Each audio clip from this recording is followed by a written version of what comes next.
Assalamualaikum warahmatullahi wabarakatuh. Kembali kami hadir di ruang kolaborasi modul 3.3 di program kegiatan Pesantren Ramadan atau PESRAM oleh kami CGP Angkatan 9 Kabupaten Malang. Anggota kami yaitu yang pertama Ibu Nurul, yang kedua Ibu Ria, yang ketiga saya Dwi Hajayati, yang keempat Ibu Hanum. Saya adalah guru dari SMP Negeri 1 Pagak, Kabupaten Malang. Program kegiatan yang kami rencanakan yaitu Pesantren Ramadan atau disingkat dengan PESRAM. Deskripsi singkat.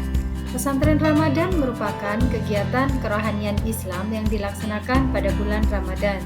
Kegiatan ini termasuk kegiatan co-kurikuler karena dilaksanakan pada jam di luar sekolah untuk mendukung kegiatan belajar mengajar, khususnya mata pelajaran PABP, PKN, Bahasa Indonesia, IPS, dan Prakarya. Kegiatan ini dilaksanakan selama 3 hari dan diikuti oleh seluruh siswa kelas 7, 8, dan 9. Tujuan kegiatan ini yaitu untuk meningkatkan keimanan dan ketakwaan terhadap Tuhan Yang Maha Esa pada P5 termasuk dimensi beriman, bertakwa, dan berakhlak mulia. Yang kedua, untuk menambah wawasan keagamaan dalam P5 termasuk dalam dimensi beriman, bertakwa, dan berakhlak mulia. Yang ketiga, untuk meningkatkan rasa kepedulian sosial terhadap sesama pada P5 termasuk pada dimensi bergotong royong. Untuk meningkatkan daya nalar dan pengalaman berbahasa pada P5 termasuk dalam dimensi bernalar kritis. Yang kelima yaitu untuk memberikan pengalaman ekonomi kreatif pada P5 termasuk dalam dimensi kreatif. Alasan pemilihan program yaitu pertama, memberikan kesempatan kepada murid untuk meningkatkan keimanan dan ketakwaan terhadap Tuhan Yang Maha Esa. Yang kedua, memberikan kesempatan kepada murid untuk berinteraksi positif melalui kegiatan diskusi dan presentasi.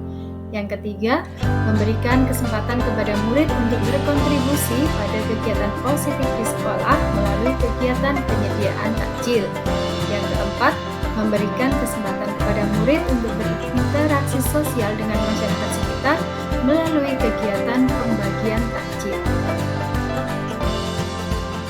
Karakter lingkungan yang akan dibangun yaitu pada karakter lingkungan yang kedua, yaitu lingkungan yang mengembangkan keterampilan berinteraksi sosial secara positif, arif, dan bijaksana, di mana murid akan menjunjung tinggi nilai-nilai positif yang berbasis pada nilai-nilai kebajikan yang dibangun oleh sekolah. Di dalam lingkungan yang seperti ini, nilai-nilai tersebut kemudian akan terwujud menjadi atmosfer sekolah yang positif.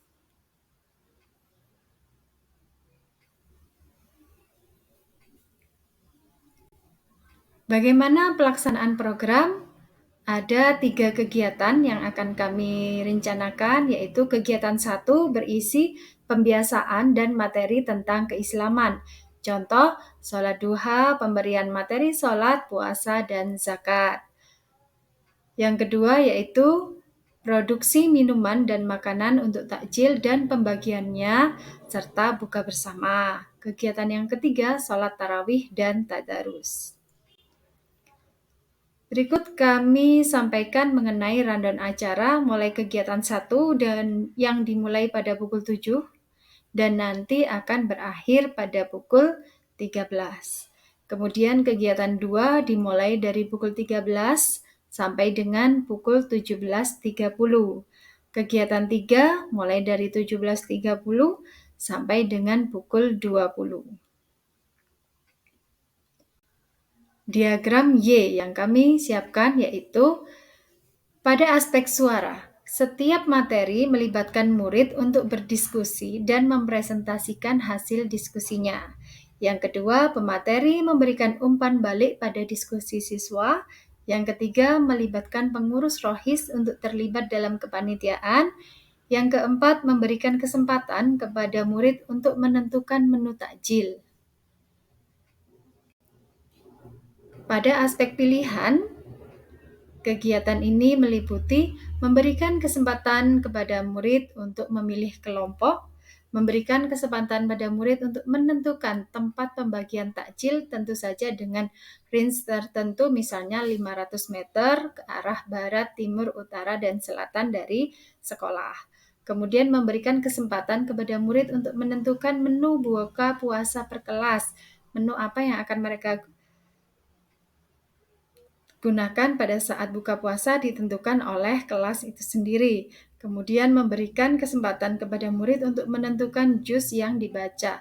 Satu kelas 30 juz. Jadi nanti ketika ada 8 kelas, maka setiap dari kelas A misalnya harus bisa menyelesaikan 30 juz dan setiap anak di situ bebas memilih juz 1, juz 2 ataupun juz 30 sesuai dengan kemampuan siswa tersebut.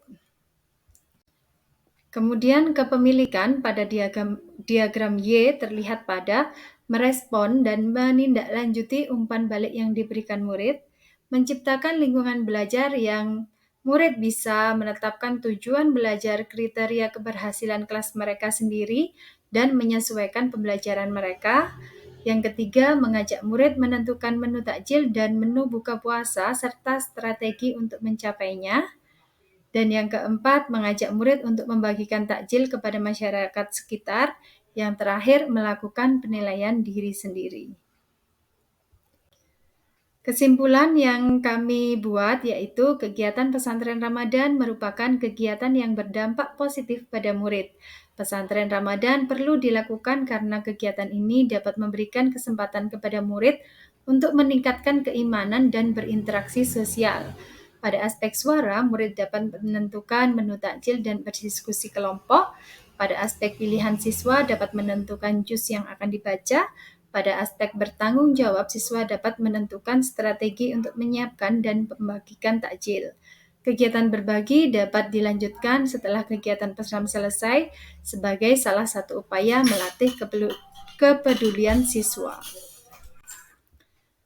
Seperti yang disampaikan oleh Menteri Pendidikan kita, yaitu pendidikan itu tidak hanya di dalam kelas, bukan hanya guru, tetapi juga orang tua, dan bagaimana kita berinteraksi dengan masyarakat.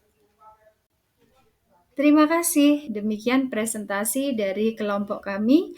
Wassalamualaikum warahmatullahi wabarakatuh. Semangat untuk tergerak, bergerak, dan menggerakkan.